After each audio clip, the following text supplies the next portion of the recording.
Hello, soul searchers, and welcome back to my channel where we use tarot to gain better insight into ourselves and the world around us. Today I'm going to be doing a tarot tale featuring the Light Seers Tarot. And this is a newer series, so if you're unfamiliar with it, it's basically, a tarot tale is basically a story that I come up with off the top of my head just based on tarot and the cards that I've pulled. So I will have photos of the spread throughout the story, so it won't just always be my face here. So feel free to take a screenshot of the card layout, and that way you can basically get your own messages on your own time if you would like. And I will also have timestamps in the description, because the first half of the video is the story, and then the second half is kind of like how I'm interpreting the energy into all of the different elements of the story. So I think that's that. Yeah, let's go ahead and ground down.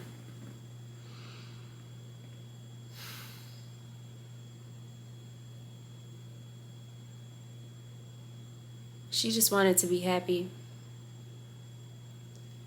She had taken every step that she thought would get her in the right direction to her happiness. She thought her happiness would be built from farming her ancestral land, following in her father's and mother's and grandfather's footsteps. She thought that if she stayed in her hometown, she would have that cute high school sweetheart type of love. She had even imagined who that person would be and how it would all unfold. She imagined that she'd go away to college just to explore a different state, different environment for a while, but she always figured she'd come back.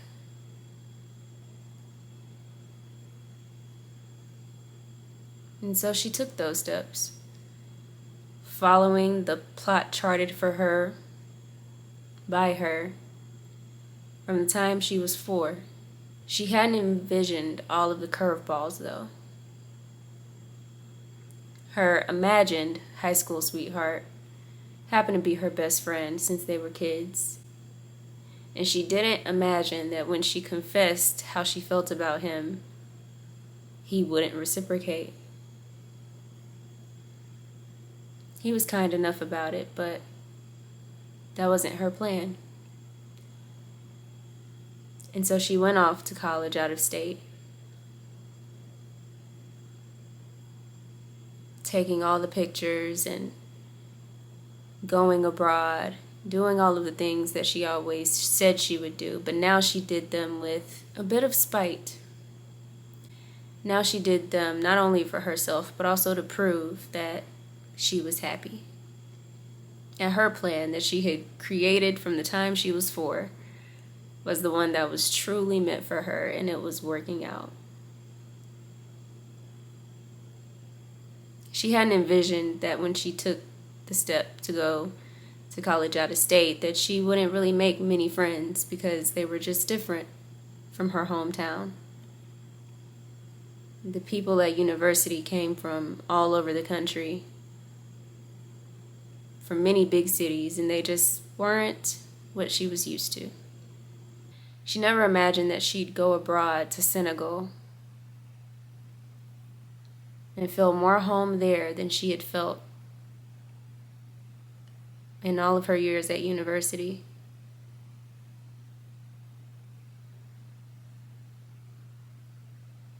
She never imagined that Senegal would make her feel the happiest she had felt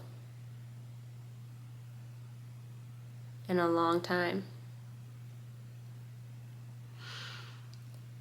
And then she graduated college, and according to her plan, she went back home to farm her ancestral land.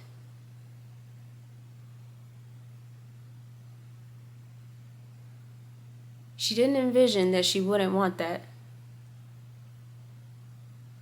She never imagined that she'd miss the big buildings and the busyness of going to university in New York City. She never imagined she'd miss the opportunity for glamorous Instagram shots, even if they weren't fully accurate about how she was feeling at the time. Sure, she hadn't felt good, but at least she had looked good. She knew she had looked good. She didn't imagine that when farming her ancestral land, she would feel not only bad, but ugly. Like everything that she had worked for, everything that she had thought she was, everything that she had thought she wanted had all just been a waste of time. A big lie spun just to take her off course again and again. She never imagined feeling so empty around her own family. One day she decided to stop imagining. And she just sat in the garden at the end of a long day.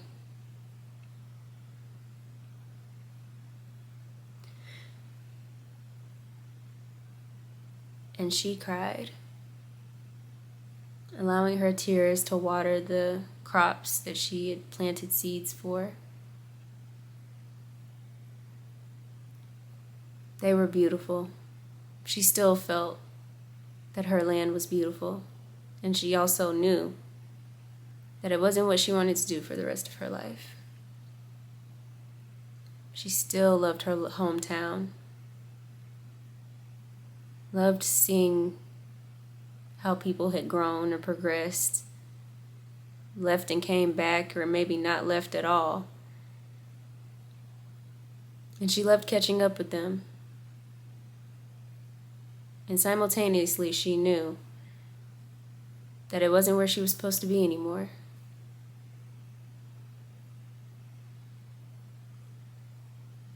She took in the beauty of her family. And while still feeling love for them, she knew that they were not her tribe. And so she sat in the dirt with all of the seeds and plants she had planted. And once the tears were done being shed, she just sat in those waters and allowed herself to feel.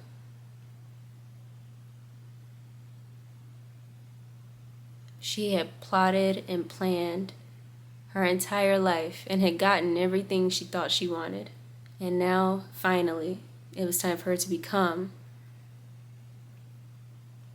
what it is she truly wanted. So that story is a little different from the first one we did. Well, I don't know which one I'm posting first, but anyway, it's a little different. So let's get into the cards. Queen of Cups here is our main character, but I actually started with the Sun card. I'm noticing that the stories I'm tending to start kind of in the middle and then work my way around back to the front. I don't know why, but anyway, the Sun card being in the challenge position really struck me. Because a lot of times, especially with this deck for some reason, a lot of times when I do see that card, it is in the middle, which is the challenge. It's the challenging energy that's showing up. And so for me, when it's in that position, it can read a couple of ways. It can read as like an overindulgence in the things that we desire, possibly having too much fun. In this case, it kind of showed up as wanting and chasing those desires, especially with the Knight of Pentacles following that up. Because Pentacles is tangible, it's the tangible realm, and the Sun is ruled by Leo, which is fire, and it's all about passion. So it's like there's some sort of passion project maybe that this character, the Queen of Cups, had, but it was going to take a lot of work to get there, and she put in the work. I mean, Knight of Pentacles rounding this out says that, yeah, she put in the work, but there was obviously something missing because there's 5 of Swords at the bottom of the deck, and then I had to come back to the Queen of Cups where she's just kind of sitting and, you know, trying to feel the feelings. And so, yeah, Knight of Pentacles, this is the part where our Queen of Cups is putting in all of the work. She's doing the things she said she would do, but it's not exactly unfolding the way that she had envisioned, you know. There's taking the right steps according to what you think you want, and then there's when you actually take those steps and all of the factors that you don't necessarily consider, or that you couldn't consider when you were envisioning the things that you wanted. And that's kind of what she's coming up against as she's going through life, you know, trying to achieve her goals. And then you come back to the Queen of Cups here when it's just like, okay, obviously I can get everything I want, but obviously my desires, my wants have not come from a completely honest place, because if they did, I would be happy right now. If they had come from a true place, I would be happy because I got everything I wanted, you know? Just got Billie Eilish, everything I wanted in my head. And so with the Queen of Cups, there is this energy of just coming back to self and doing some of that deep work, shedding the tears, owning up to the fact that maybe you were wrong. You know, first step is admitting you have a problem. And maybe the problem is that you didn't know yourself as well as you thought you did. And that happens. That's how you learn. That's how we evolve. And then 5 of Swords at the bottom of the deck actually set the whole tone for what the story would be, because 5 of Swords talks about ego. And in this case, this guy just always looks so stressed. Every time I see this 5 of Swords, I'm like, damn, dude. I'm sorry. But it is also, with the Knight of Pentacles, it struck me as well, because it is this sense of like trying to think logically through steps that you need to take to get what you want. Again, ego. And usually ego, for some reason, the sun, ego, all of this to me just talks about desire. I'm sure it could talk about something else, but that's just how it strikes me right off rip. And with these stories, because I'm kind of going with the flow in the moment, I just have to go with what I see first. And so, yeah, 5 of Swords was just about ego being at the basis of everything. And even when, you know, she started having her initial disappointments, like the high school sweetheart didn't pan out the way that she thought it would, then she decides to keep her other desires that she thought she wanted, but to go after them from a place of almost trying to make this other person miss her, or make them regret their decision or something. It's like, I'll show you, you know. And I do truly believe that the energy with which you do something completely changes the results. If I do this video now in a good space versus if I'm doing it in a bad space, and, you know, good and bad are relative, subjective, whatever, but you know, the results aren't going to be the same on this video if I do it in a bad space versus the space I'm doing it in now. So yeah, this story didn't have as much of a plot, I guess. Like, it wasn't as action filled as the previous one, so I will link the previous video probably at the end of this video, in case you do want more action, dragons, fantasy, you know, that sort of thing. But I just have to honor what I'm seeing right off rip. So this is what I'm seeing. Y'all let me know, or feel free to let me know how you would have interpreted these cards into a story, or kind of the story that you see in the cards. Or if you just want to talk about how the story relates to your own experience, feel free. Just drop something down below. Talk to me, please. I've gotten way too comfortable talking into the computer void. Like, I've gotten way too comfortable with that, I think. But yeah, in any case, I hope you guys enjoyed this tarot tale. I will definitely be dropping more, but until then, I will see you guys in the next video. See you later, soul searchers.